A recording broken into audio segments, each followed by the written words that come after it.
তুমি কি জানো এই খাবারটা কত পুরনো ঐতিহ্য বহন করে? যারা এই খাবারটার নাম জানো তারা ঝটপট করে রেসিপি না দেখে আগে কমেন্ট করো। এই মাংসের অংশটার নাম হলো খিরি বা ক্ষীরা, সাধারণত আমরা ক্ষীরা বলে থাকি। এখন অন্য অন্য জেলায় বা অন্য অন্য দেশে এর অন্য অন্য নামও থাকতে পারে। তোমাদের এলাকায় এটা কী নামে পরিচিত অবশ্যই কমেন্ট করে জানিয়ে দিও।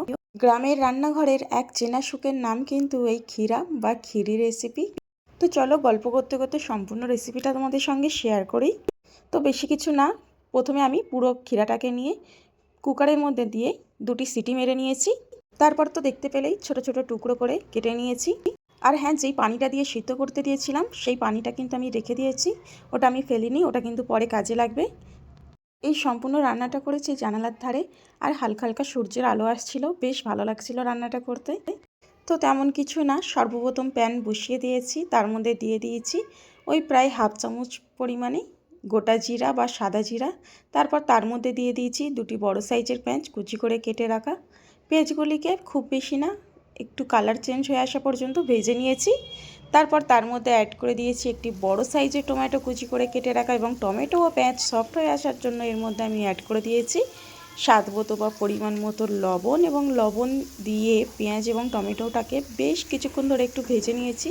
আর দেখো টমেটোটাও কিন্তু অনেকটা সফট হয়ে এসছে। এই পর্যায়ে আমি দিয়ে দিলাম 1 চা চামচ পরিমাণ ভর্তি করে আদা রসুনের বাটা, এবং আদা রসুনের বাটাটা দিয়ে প্রায় 1 মিনিট মতো গ্যাসটাকে মিডিয়াম টু লো ফ্লেমে রেখে হালকা করে ভেজে নিয়েছি। এইবার এর মধ্যে আরও কিছু মশলা অ্যাড করব, যেমন তার মধ্যে হলো এখানে আমি অ্যাড করেছি সর্বপ্রথম 3 চামচ পরিমাণ টক দই। আর হ্যাঁ, গ্যাসের ফ্লেমটা কিন্তু লো ছিল, তো টক দই দেওয়ার সময় অতি অবশ্যই গ্যাসের ফ্লেমটা একটু লোতে রেখে দেবে। তারপর এর মধ্যে সমস্ত বেসিক মশলা দিয়ে দিচ্ছি একে একে, যেমন দিয়ে দিয়েছি 1 চা চামচ পরিমাণে লাল লঙ্কার গুঁড়ো, 1 চা চামচ পরিমাণে জিরে গুঁড়ো, হাফ চা চামচ পরিমাণে হলুদের গুঁড়ো, এবং দিয়ে দিয়েছি 1 চা চামচ পরিমাণ ধনিয়ার গুঁড়ো। তারপর সমস্ত মশলাগুলোকে খুব ভালোভাবে কষিয়ে নেব। আর যেহেতু এখানে টক দই ইউজ করেছি, সো টক দই থেকে একটু পানি বেরোবে, তো মিডিয়াম টু লো ফ্লেমে খুব ভালো করে মশলাটাকে কষিয়ে নিতে হবে, যতক্ষণ না মশলা থেকে তেলটা ছেড়ে দেয় বা মশলা থেকে তেলটা আলাদা হয়ে যায়। মশলাটা কষাতে কষাতে কিন্তু মশলা থেকে তেল ছেড়ে দিয়েছি, আর খুব সুন্দর একটা কালার চলে এসেছে। দেখো একদম রিয়েল কালার, দেখতে কিন্তু অসাধারণ সুন্দর লাগছে। তারপর এর মধ্যে অ্যাড করে দিয়েছি ছোট ছোট টুকরো করে কেটে রাখা ক্ষীরা বা দুধ খিরিগুলো। তারপর সবগুলিকে এক করতে খুব ভালোভাবে মশলার সঙ্গে কষিয়ে নেব। প্রায় 5 থেকে 7 মিনিট সময় নিয়ে কিন্তু আমি মশলার সঙ্গে কষিয়ে নিয়েছিলাম এই ক্ষীরাগুলো। আর হ্যাঁ, কষানোর উপর কিন্তু কালারটাও অনেক সুন্দর আসে, তো কষানোটা কিন্তু মাস্ট। তো দেখো খুব ভালোভাবে কষিয়ে নিয়েছি এবং কালারটা খুব সুন্দর চলে এসেছে, একদম লাল লাল।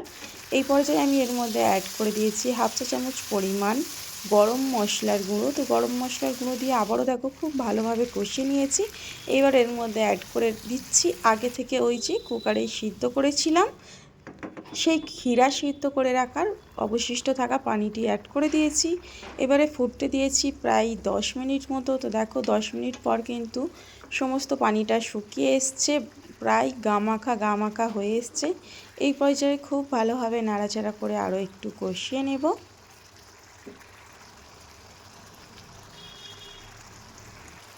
আর দেখো আস্তে আস্তে কিন্তু উপরে তেলগুলো ছেড়ে দিয়েছে। এই পর্যায়ে আবার দিয়ে দিলাম আমি এর মধ্যে 2 থেকে 3টি কাঁচা পাকা লঙ্কা। তো হালকা করে নাড়াচাড়া করে এবার কিন্তু গ্যাসের ফ্লেমটা আমি অফ করে দেব। আর গ্যাসের ফ্লেম অফ করে দিলেই কিন্তু হয়ে যাবে একদম আমাদের মশলা ক্ষীরা বটি রেসিপি রেডি।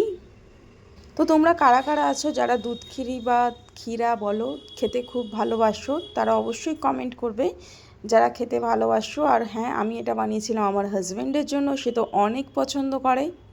আর রান্নাটা কিন্তু অসাধারণ টেস্ট হয়েছিল, আর ঝালটা একটু বাড়িয়ে দিলে কিন্তু আরও দুর্দান্ত।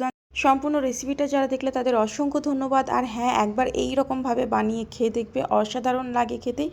গরম ভাত, রুটি, পরোটা সব কিছুর সঙ্গে কিন্তু দুর্দান্ত লাগে। ভিডিওটি ভালো লাগলে অবশ্যই শেয়ার করে নিজের টাইমলাইনে রেখে দাও, না হলে কিন্তু পরে বানানোর সময় খুঁজে পাবে না। আর যারা নতুন আছো তারা অতি অবশ্যই আমাকে ফলো করে রেখে দাও এরকম নিত্য নতুন হারিয়ে যাওয়া রেসিপি ফিরে পেতে। আর তোমরা কোন টাইপের রেসিপি দেখতে চাও সেটাও কিন্তু কমেন্ট করে জানাতে পারো। ধন্যবাদ ভিডিওটি দেখার জন্য।